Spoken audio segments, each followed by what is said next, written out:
Hello guys, कैसे हैं आप सब। उम्मीद करते हैं आप लोग अच्छे होंगे। दोस्तों, आज का जो पॉडकास्ट है वो हमने बताया था आपको आत्मनुशासन की शक्ति का लक्ष्य। जो चैप्टर चौथा है उसमें चल रहा है, जिसमें लक्ष्य प्राप्ति हेतु 7 पायदान इसमें दिए गए हैं और 7 पायदान मैं आप लोगों के सामने डिस्कस करूंगा।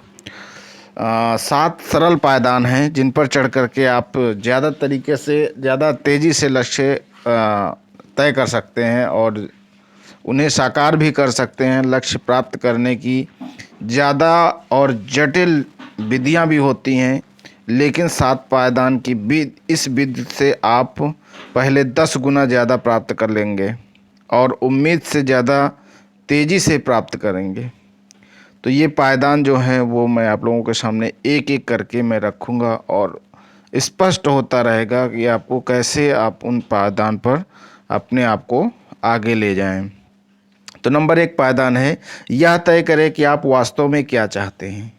नंबर 1, यह तय कर ले कि आपको वाकई में आपको जीवन में क्या चाहिए। पूरी तरीके से स्पष्ट कर लें। यदि आप अपनी आमदनी बढ़ाना चाहते हैं तो सिर्फ ज़्यादा पैसे कमाने का लक्ष्य न बनाएं, स्पष्ट धनराशि का लक्ष्य बनाएं। मतलब अगर आपको ज़्यादा पैसे कमाने हैं या अपनी आमदनी बढ़ानी है तो फिर पैसे कमाने पर न बनाएं, बल्कि आप कितना पैसा कमाना चाहते हैं उस धनराशि का लक्ष्य बनाएं। दूसरा पायदान है, इसे लिखें, क्योंकि अलिखित लक्ष्य सिगरेट के धुएं जैसा होता है। यह उड़कर दूर चला जाता है और ओझल हो जाता है। यह अस्पष्ट और अमूर्त होता है। इसमें कोई शक्ति या का प्रभाव नहीं होता है। दूसरी ओर लिखित लक्ष्य पे आप देख सकते हैं कि छू सकते हैं, पढ़ सकते हैं और आवश्यकता पड़ने पर संशोधन भी कर सकते हैं। तो आपके लक्ष्य जो हैं वो लिखे भी होने चाहिए। तीसरा पायदान है, लक्ष्य प्राप्त करने की एक डेडलाइन तय करें। लक्ष्य प्राप्त करना अगर चाहते हैं तो उसमें आप डेडलाइन भी तय करें या तार्किक समय चुन लें, जो भी आप जिस समय में पाना चाहते हैं। लिखें कि जिस तारीख में आप अपना लक्ष्य प्राप्त करना चाहते हैं। अगर लक्ष्य बड़ा है तो अंतिम डेडलाइन तय करने के बाद एक और काम करें। इस बड़े लक्ष्य को छोटे छोटे उप लक्ष्यों में भी बांट लें। आप आज जहां हैं और भविष्य में जहां पहुंचना चाहते हैं, इसके बीच के कदमों में छोटी छोटी डेडलाइंस तय कर लें। डेडलाइंस अपने मस्तिष्क को लक्ष्य प्राप्त करने के लिए विवश करती हैं। आपने देखा होगा कि किसी स्पष्ट डेडलाइन के दबाव में आप अक्सर ज़्यादा काम कर लेते हैं। यही आपके अवचेतन मन में भी होता है। जब आप यह तय कर लेते हैं कि आप किसी निश्चित समय सीमा में कोई भी लक्ष्य प्राप्त करना चाहते हैं तो वह ज़्यादा से ज़्यादा तेज़ी और कुशलता से काम करते हैं। नियम यह है कि लक्ष्य यथार्थवादी नहीं होते हैं। यथार्थवादी तो केवल डेडलाइंस होती हैं। अगर आप डेडलाइंस तक लक्ष्य प्राप्त ना कर पाएँ तो क्या करें। सरल है, दूसरी डेडलाइन तय कर लें। डेडलाइन सिर्फ एक अनुमान है। कई बार आप डेडलाइन से पहले ही लक्ष्य प्राप्त कर लेंगे, कई बार डेडलाइंस पर करेंगे और कई बार डेडलाइंस के बाद में। आपका हर लक्ष्य बाहरी परिस्थितियों की पृष्ठभूमि में साकार होता है, क्योंकि ये परिस्थितियां बदल सकती हैं। इसलिए कई बार आपको आपकी डेडलाइंस में हेर फेर करना पड़ सकता है। और बताया गया है कि इसमें जो चौथा पायदान है कि लक्ष्य प्राप्त करने के लिए आप हर उस चीज़ की सूची बना लें जिसकी ज़रूरत आपको पड़ सकती है। जैसा हेनरी फोर्ड ने भी कहा है कि बड़े से बड़ा लक्ष्य भी प्राप्त हो सकता है, बशर्ते आप उसे पर्याप्त छोटे छोटे कदमों में बांट लें। लक्ष्य प्राप्त करने के लिए आपको किन अंदरूनी और बाहरी बाधाओं व मुश्किलों को पार करना होगा, इसकी भी सूची बना लें। लक्ष्य प्राप्त करने के लिए आपको किन अतिरिक्त ज्ञान और योग्यताओं की आवश्यकता होती है, इसकी सूची बना लें। लक्ष्य प्राप्त करने के लिए आपके किन लोगों से सहयोग और समर्थन की आवश्यकता होगी, इसकी भी सूची बना लें।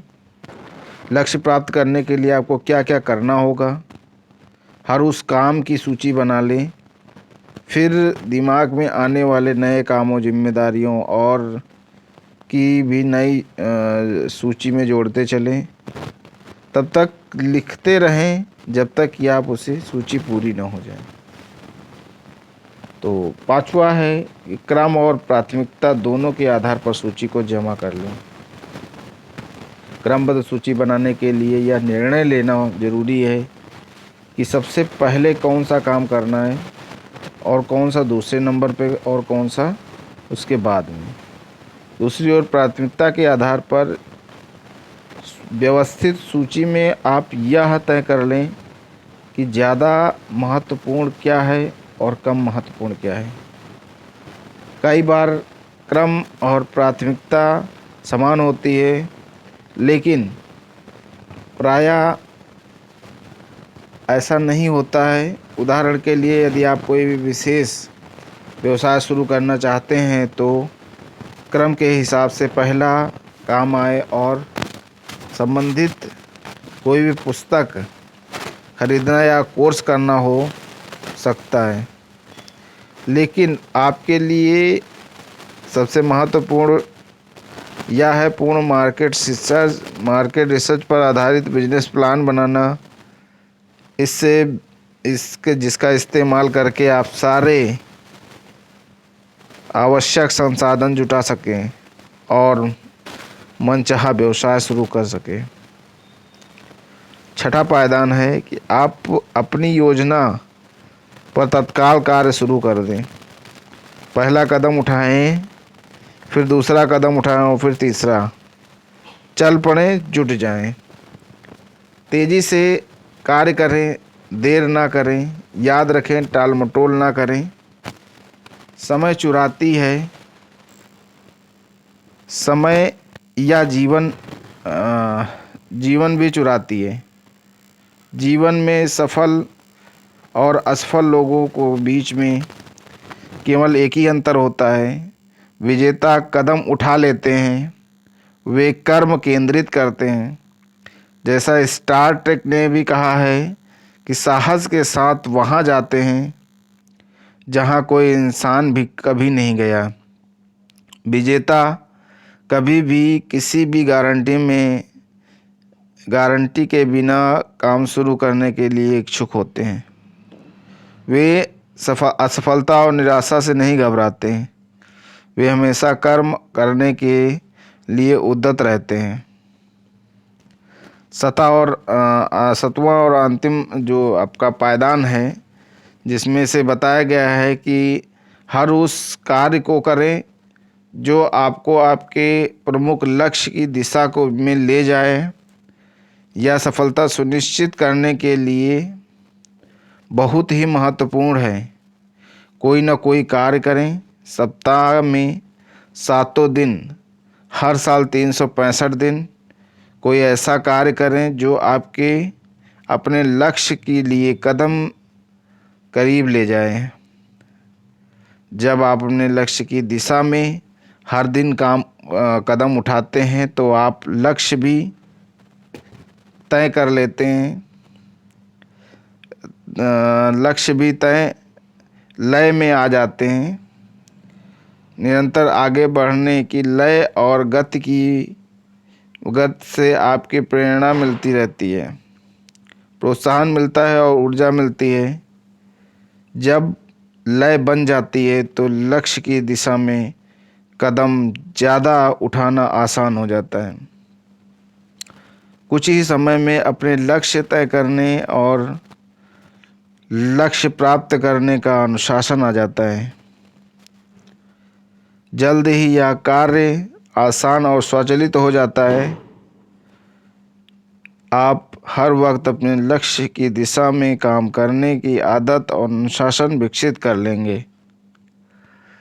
दोस्तों, इसमें आपको 7 पायदान दिए गए हैं, जिसमें से क्रमबद्ध तरीके से हमने आपको बताया।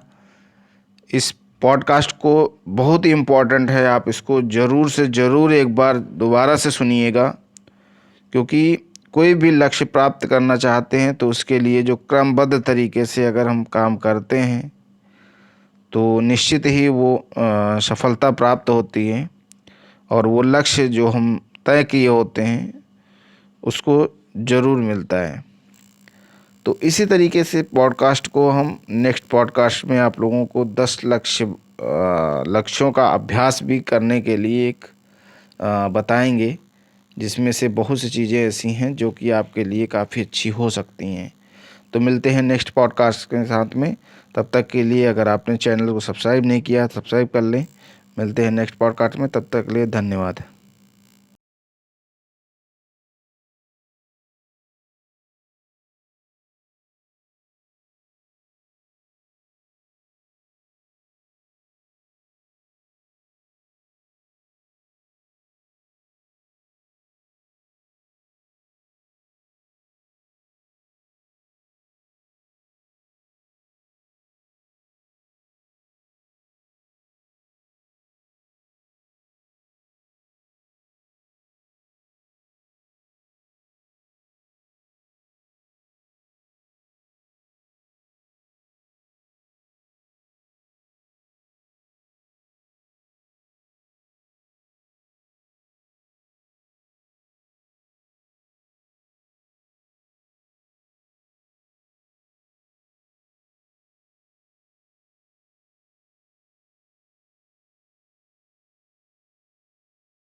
ऐसे मनोदैहिक रोग, इसके बारे में कई चीज़ें भी बताई गई हैं। मनोदैहिक रोग मैं आप लोगों को उसमें बताऊंगा।